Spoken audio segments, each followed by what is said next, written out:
আসসালামু আলাইকুম। Take college চ্যানেলে আপনাকে স্বাগত। আজকে আমরা শিখব এক্সেলের বেসিক এবং খুবই গুরুত্বপূর্ণ একটি সূত্র। তা হচ্ছে সাম। সাম অর্থ যোগ করা। আমাদের কাছে কিছু সেলে র্যান্ডমলি কিছু নাম আছে এবং তাদের কিছু টাকার পরিমাণ আছে, যেগুলো আমরা কয়েকটি পদ্ধতিতে যোগ করা আজকে শিখব। ঠিক আছে, প্রথম পদ্ধতি হচ্ছে সেলগুলো আলাদা আলাদাভাবে মার্ক করা। এখানে আমরা একটা ইকুয়াল চিহ্ন দিব। এরপর যে সেলটি আমরা যোগ করতে চাচ্ছি সেই সেলটিতে একটি ক্লিক করব। আপনারা দেখতে পাবেন সেই সেলটি মার্ক হয়ে গেছে। এরপর আমরা যোগ চিহ্ন দিব। এরপর আরেকটি সেল মার্ক করব। এইভাবে আলাদা আলাদা যতগুলো সেল যোগ করার জন্য আমার প্রয়োজন সবগুলো মার্ক করব। সবগুলো মার্ক করা হয়ে গেলে একটি ইন্টার চাপ দিলেই আমার সবগুলোর যোগফল বের হয়ে আসবে। 2,45,000 টাকা সবগুলো যোগফল এখানে চলে আসছে। এটি গেল পদ্ধতি নাম্বার 1। এরপরে আরেকটি পদ্ধতি আছে, আপনি এখানে সূত্রটি লেখা, ইকুয়াল চিহ্ন দিবেন, সাম লিখবেন।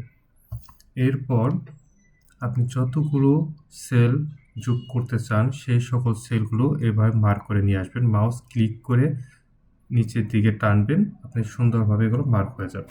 এরপর ব্র্যাকেট ক্লোজ, এন্টার, আপনি সুন্দর করে যোগফলটি চলে আসবে। এটা গেল পদ্ধতি নাম্বার 2। এবার আমরা আসি পদ্ধতি নাম্বার 3।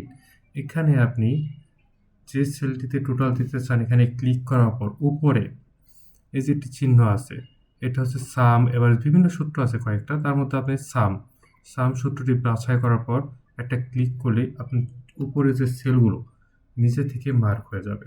আপনাকে জাস্ট এটা ইন্টার প্রেস করতে হবে এবং আপনার এখানে যোগফলটি চলে আসবে। এবার আরও একটি পদ্ধতি, সেটা হচ্ছে এই সেলটিতে, যে সেলটিতে আপনি যোগফল দেখতে চান এখানে একটি ক্লিক করবেন। এরপর আপনার কিবোর্ডের অল্টার চাপ দিয়ে প্লাস চিহ্ন দিবেন, তারপর ইকুয়াল দিবেন এবং এন্টার দিবেন। আপনার যোগফল এখানে চলে আসছে। আপনার কোনো কিছু লেখার প্রয়োজন নেই, কিচ্ছু করার দরকার নেই, মাউসও ধরার প্রয়োজন নেই। আমি আরেকবার দেখিয়ে দিচ্ছি আপনাকে।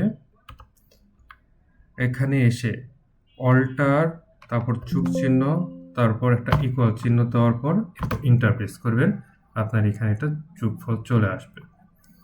আমি আরও একটি পদ্ধতি দেখিয়ে দিচ্ছি। এখানে আপনি যে সকল সেলগুলো যোগ করতে চাচ্ছেন বা যোগফল দেখতে চাচ্ছেন এই সেলগুলো এখানে মার্ক করবেন। মার্ক করার পর এই নিচে এখানে দেখবেন অ্যাভারেজ আছে, কাউন্ট আছে, সামও আছে। এখানে আপনি নিচে সামটাও দেখতে পারবেন যে আপনার সাম কত হয়েছে। ধন্যবাদ সবাইকে।